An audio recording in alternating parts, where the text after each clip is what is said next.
တဲ့မောင်တို့ဖြစ်ဆိုတဲ့ YouTube channel လေးကနေအားလုံးတစ်ခါပြန်လဲကြိုဆိုလိုက်ပါတယ်ဗျကျွန်တော်ရဲ့ channel လေးမှာဆိုရင်အားလုံးဒီအတိုင်းပဲမျိုးတွေအိမ်မှာနေတုံးနဲ့လက်စစ်ပစ္စည်းတွေကိုပြင်းနေစင်နေထွင်နေန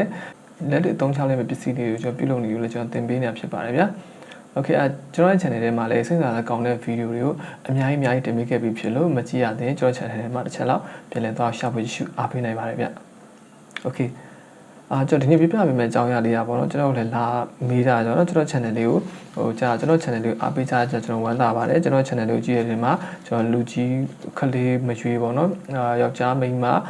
ခလေးလူငယ်မရွေးကျွန်တော်ကြည့်ကြတယ်ပေါ့နော်အဲ့ဒီမှာကျွန်တော်လာမေးများထားတဲ့ကျွန်တော် LED tester လေးပေါ့နော်ကျွန်တော်သုံးပြတဲ့ LED tester လေးကိုဘယ်လိုလုပ်ရလဲဆိုတဲ့အကြောင်းအရာလေးနဲ့ကျွန်တော်ဒီ LED မီလုံးနဲ့ပြင်နည်းနဲ့ပတ်သက်တဲ့လာမေးထားကြတဲ့အကြောင်းအရာလေးတွေကိုကျွန်တော်ဒီ video လေးကပြောပြတင်ပြပေးမှာဖြစ်ပါတယ်ဗျ Okay စိတ်ဝင်စားမယ်လို့ကျွန်တော်မျှော်လင့်ပါတယ်အဲ့တော့ခိုင်းလို့ပဲကျွန်တော် video လေးကိုအဆုံးထိလိုက်ပါကြည့်အားပေးပါအောင်ဗျ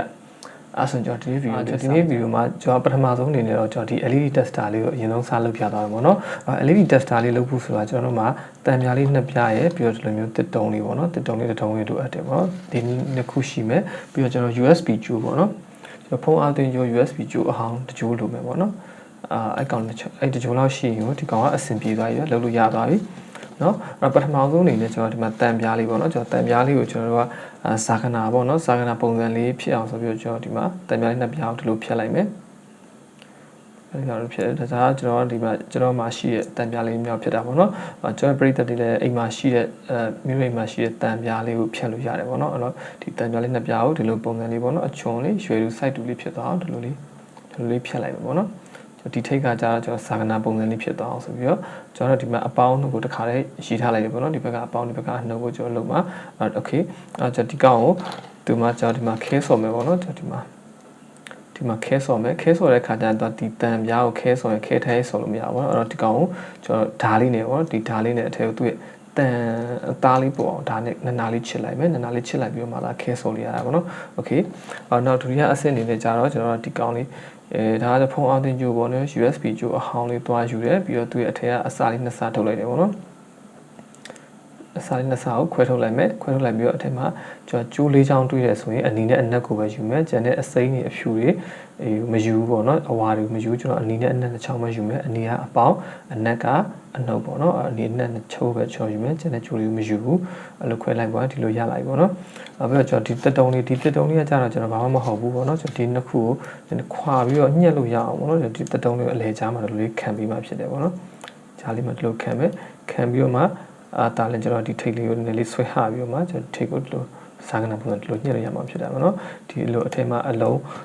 တုံးမခံတဲ့ခါကျတော့ကျွန်တော်ဒီကောင်သွားပြီးတော့ညှက်လို့မရဘူးလေအဲကြောင့်ဒီအတုံးလေးခံပြီးမှတော့ပထမဆုံးနေကျွန်တော်ဒီတန်ပြားလေးနှစ်ပြားမှာကျွန်တော်ဒီ USB ကြိုးနှစ်ချောင်းကိုခဲဆော်လိုက်မယ်Okay အဲ့ဒါကျွန်တော်ဒီကောင်ကိုခဲစားဆော်လိုက်မယ်နော်လုံနည်းကတော့ကျွန်တော်ဘာမှမခက်ခဲပါဘူးပေါ့နော်ကျွန်တော်ဒါကကျွန်တော်ဒီမှာကျွန်တော်လာမေးထားကြတဲ့လူတွေတော့ပေါ့နော်ကျွန်တော်ဒီဗီဒီယိုအတုံလေးကိုကျွန်တော်လုပ်ပြလိုက်တာပေါ့နော်အဲ့တော့ဒီဘက်ကအပေါင်းဒီဘက်ကအနှုတ်ဆိုတော့အနီကိုဒီဘက်မှာဆော်မယ်အနှုတ်ကိုဒီဘက်မှာဆော်မယ်ပေါ့နော်ဒီတိုင်းလေးပဲသူ့ကိုသွားခဲဆော်ပေးလိုက်မယ် Okay ခိုင်းနေဆိုရင်ဒီကောင်အဆင်ပြေသွားပြီပေါ့နော်အဆင်ပြေသွားတဲ့ခါကျရင်ကျွန်တော်ဒီအလဲမှာဒီတတုံးလေးကိုဒီထည့်လိုက်မယ်ဒီတက်တုံးကတော့ကျွန်တော်အိမ်မှာရှိတဲ့ဟာနဲ့လုပ်ပေါ့နော်ကျွန်တော်ကိစ္စမရှိဘူးဂျားကန်တစ်ခုအနေနဲ့ရှိသွားရင်ရပါပြီနော်အတက်တုံးလေးတို့ထည့်လိုက်မယ်ထည့်ပြီးတဲ့ခါကျရင်ကျွန်တော်တို့မှာမီးပတ်တိတ်တွေရှိရပေါ့နော်မီးပတ်တိတ်နဲ့ဒီကောင်ကိုကြည့်ပေါ့အိမ်မှာမီးသုံးတဲ့မီးပတ်တိတ်နဲ့ဒီကောင်ပတ်ပေးလိုက်မယ်โอเคဒါဆိုရင်ကျွန်တော်ဒီကောင်ကိုတိတ်ပတ်ပါပြီပေါ့တိတ်ပတ်လိုက်ဆိုဒီကောင်ပြီးတလောက်ရှိသွားပြီပြီးတလောက်ရှိတော့ကျွန်တော်ဒီထိတ်သူ့ရဲ့ဒီနှုတ်သီးလေးကိုကြည့်ပေါ့ဒီနှုတ်သီးလေးကကျွန်တော်တို့သွားပြီးတော့ဒီလိုကစားလို့ရအောင်တွေ့လားအဲ့တော့ကျွန်တော်ဒီကောင်ကိုလက်လေးနဲ့ပေါ့နော်ကိုလိုတလောက်လေးနည်းနည်းပြန်ကွေးတာတွေပြန်ဖြောင်းတာတွေလုပ်လို့ရမယ်ဒီလိုမျိုးပေါ့နော်စာကနာပုံစံနည်းနည်းလေးကွာခြင်းနဲ့လူဆိုတော့နည်းနည်းခွာလိုက်မယ်ပြီးကြတော့မီလုံးသွားညက်လို့ရတယ်โอเคဒါဆိုရင်ကျွန်တော်ဒီ LED tester လေးလုပ်တဲ့အခါမှာပြီးပါပြီပေါ့နော်ဒီထိတ်လေးတစ်ခုလို့သွားထိတဲ့ခါကျကျွန်တော်မီလုံးဆန်းလို့ရဖြစ်ပါတယ်ဗျာโอเคဒါဆိုရင်ကျွန်တော်ဒီကောင်ကိုဆန်းကြည့်မယ်ပေါ့နော်ကျွန်တော်ဒီ tester လေးဆန်းကြည့်မယ်အဲ့တော့ကျွန်တော်ဒီမှာမီလုံးလေးတစ်လုံးယူထားတယ်ပေါ့နော်ဒီကောင်မီလုံးလေးကအမီလုံးအပြည့်လေးကျွန်တော်ဒီမှာပါဝါပေးပြမယ်ဒီကောင်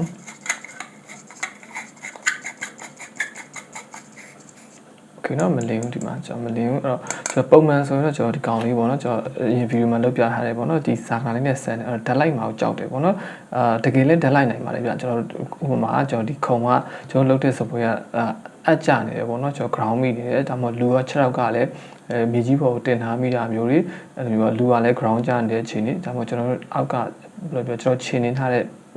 တမန်တနဲ့ဒါမှမဟုတ်မြေကြီးကစိုးနေမှဖြစ်ပေါ့နော်အခါကျရင်တော့ကျွန်တော်ဓာတ်လိုက်နေတဲ့အနေရတော့ရှိတယ်ပေါ့နော်ဒါပေမဲ့တေးလောက်အောင်တော့မလိုက်ဘူးနော်ကျင်သွားလောက်တည်းထိပဲလိုက်တယ်နေအဲ့လိုမျိုးဓာတ်လိုက်မှာကြောက်တယ်ဆိုတော့ကျွန်တော်အခုလိုမျိုး LED tester လေးအသုံးပြုရတော့ပို့ပြီးတော့အဆင်ပြေလိမ့်မယ်ဗျโอเคเนาะဒါဆိုရင်ကျွန်တော်မီလုံးကကျွန်းနေတယ်မီလုံးအဲ့တော့ဒီကောင်ပလက်ဖြုတ်ပြီးတော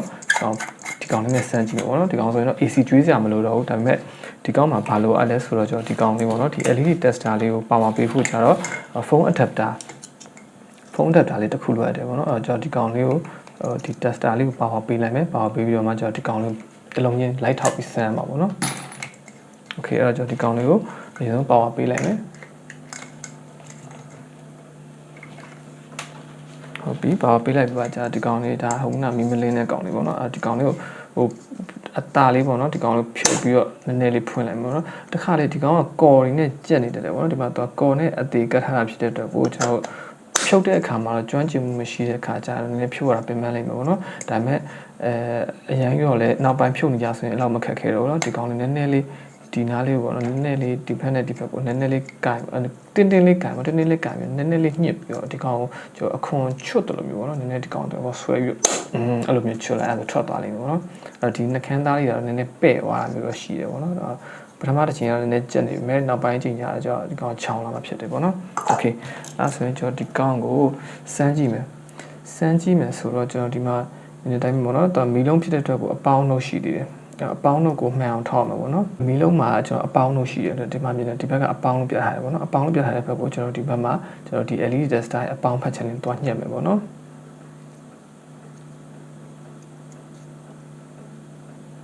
โอเคအဲ့တော့ကျွန်တော်ဒီဘက်မှာအပေါင်းဒီဘက်မှာပေါ့နော်ဒီမှာစာလုံးလေးမှာမြင်နေမလားကျွန်မဒါဆိုရင်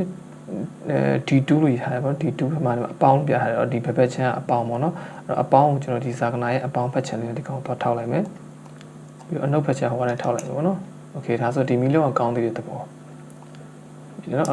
့ကျွန်တော်ဟိုစာကနာနဲ့ထောက်တယ်လို့ပဲပေါ့နော်ဒီအလုံးကဘယ်လုံးကျွန်းနေလဲဆိုတော့တစ်ချက်ကြည့်ပါမျက်လုံးနဲ့ကြည့်မယ်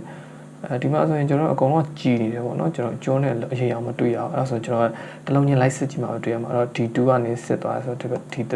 D4 အစင်လိုက်ပဲစစ်သွားပေါ့နော် D4 D6 D7 D8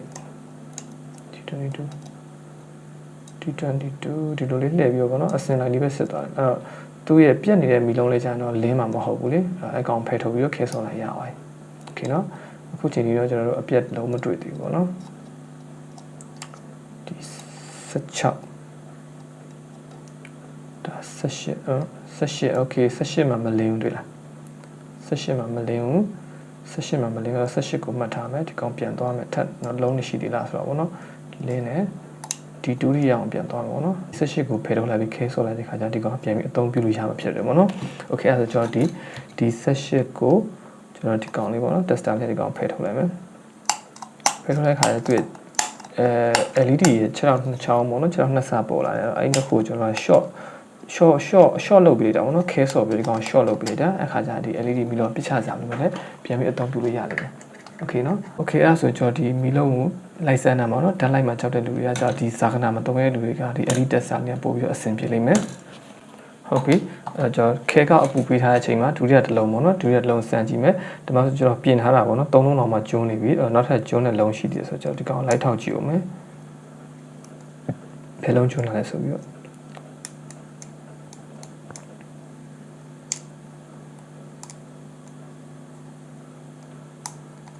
့ဒီမှာဆိုတစ်လုံးတွေ့ပါတော့ဒီတစ်လုံးကျွန်းနေတာတွေ့ပါပြီဒီတစ်လုံးခဏမှတ်ထားလိုက်မယ်ဒီတော့တစ်လုံးထပ်သွားစမ်းကြည့်တယ်လင်းမယ်ဒီတစ်လုံးလည်းကျွန်းနေတယ်ပေါ့နော်တစ်လုံးထပ်ပို့ပြီးကျွန်းနေတဲ့တစ်လုံးထပ်ပို့ပြီးကျွန်းနေတဲ့ LED မီလုံးတွေစမ်းတဲ့အခါကျတော့ဒီလို LED tester နဲ့စမ်းတာပို့ပြီးအဆင်ပြေတယ်ပေါ့နော်ကျွန်တော်ရဲ့ပရိသတ်တွေဆိုတော့ကျွန်တော်အရင် view မှာကျွန်တော်ပြောပြထားပြီးတော့ကျွန်တော်မှတ်မိနေမယ်လို့ကျွန်တော်မျှော်လင့်နေတယ်ပေါ့နော်โอเคဒါဆိုရင်ကျွန်တော်တစ်ပတ်ပြည့်သွားပြီပေါ့နော်တစ်ပတ်ပြည့်သွားတဲ့အချိန်မှာကျွန်တော်မှ LED မီလုံးလေးနှလုံးကျွန်းတာတွေ့ရပါတော့ဒီတစ်လုံးနဲ့ဒုတိယဒီတစ်လုံးတစ်ခါကျွန်းတာပေါ့နော်ဒီကောင်ကကျွန်တော် LED ပြတ်တာများသွားပြီပေါ့1 2 3 4 5အခုဆို5လုံးဖြစ်သွားပြီပေါ့နော်ဒီကောင်လည်းနည်းလေးမဲနေဆိုဒီကောင်လည်းပြတ်နိုင်ချေရှိတယ်ပေါ့နော်โอเคအဲ့တော့ဒီ LED မီလုံးတွေတချို့ကကျွန်တော်အစားထိုးဟိုမှပို ပို့ပြီးတော့ကောင်းတယ်လို့ပြောတယ်ပေါ့နော်အဲ့ဒါတော့မှန်ပါကျွန်တော်မငင်းပါဘူးအစားထိုးတာပေါ့နော်အစားထိုးတာပို့ပြီးတော့ကောင်းတယ်ဆိုတာမငင်းပါဘူးကျွန်တော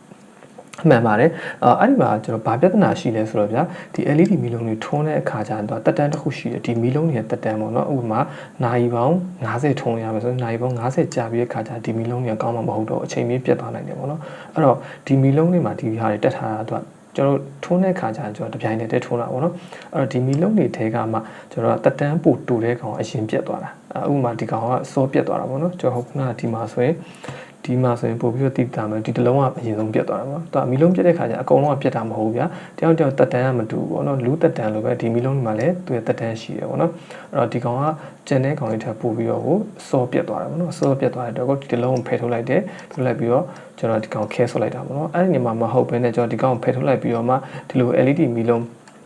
အပိုပေါ့နော်ကျွန်တော်အလွယ်တကူဝယ်လို့ရရင်လည်းဒီလို LED မီလုံးလေးဝယ်ပြီးတော့ကျွန်တော်ဒီနေရာလေးမှာလာပြီးတော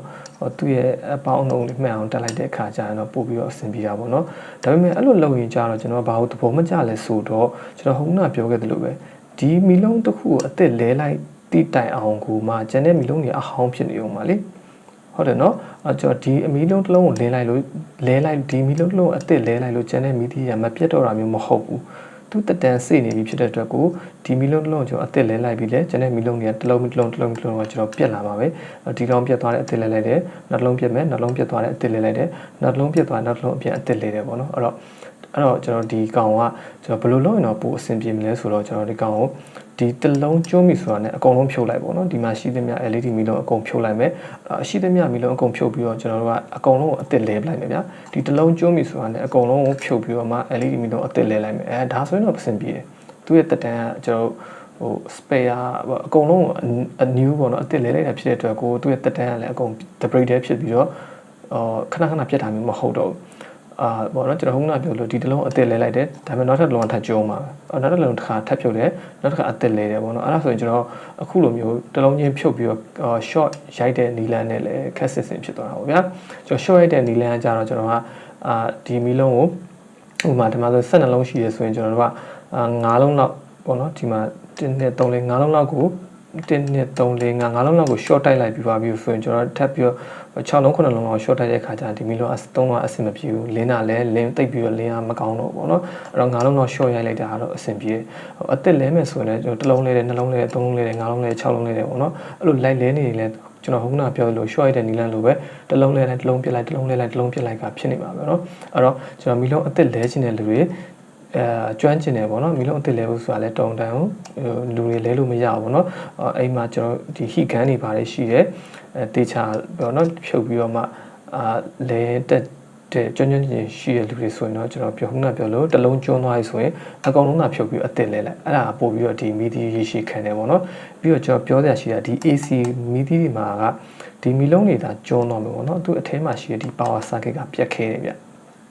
ကျွန်တော်တို့မီးရအတက်ကြတွေ short တွေမဖြစ်ဘူးဆိုရင်ကျွန်တော်ဒီရဲ့အထဲမှာပါတယ်သူရဲ့ဒီ circuit ကပေါ့နော်အကျန်းခံတယ်တုံမပြတ်ဘူးပြတ်ခဲတယ်ပြတ်တာဒီ LED မီလုံးတွေကျွန်းတာပဲဖြစ်များတယ်ပေါ့နော် okay ဒါဆိုရင်ကျွန်တော်ပရိသတ်တွေကောင်းကောင်းကြီးသဘောပေါက်နားလည်သွားမှကျွန်တော်မျှော်လင့်နေနော်အဲဆိုရင်ကျွန်တော်ဒီကောင်ခဲဆော့လိုက်ကြမယ်okay ဒီမှာဆိုရင်ကျွန်တော်နှလုံးလုံးခဲဆော့လို့ပြီးသွားပြီပေါ့နော်ကျွန်တော်ဒီကောင်ခဲဆော့လိုက်တယ်ဒီမှာပေါ့နော်ခဲဖို့လိုက်တယ်ပေါ့နော်ဒီကောင်ဆိုတစ်လုံးပဲပြတ်သေးတာပေါ့နော်အဲ့ဒါ okay ဒီကောင်ကျွန်တော်ဒီမှာ replug တိုက်ပြန်ဆန်းလိုက်ကြည့်မယ်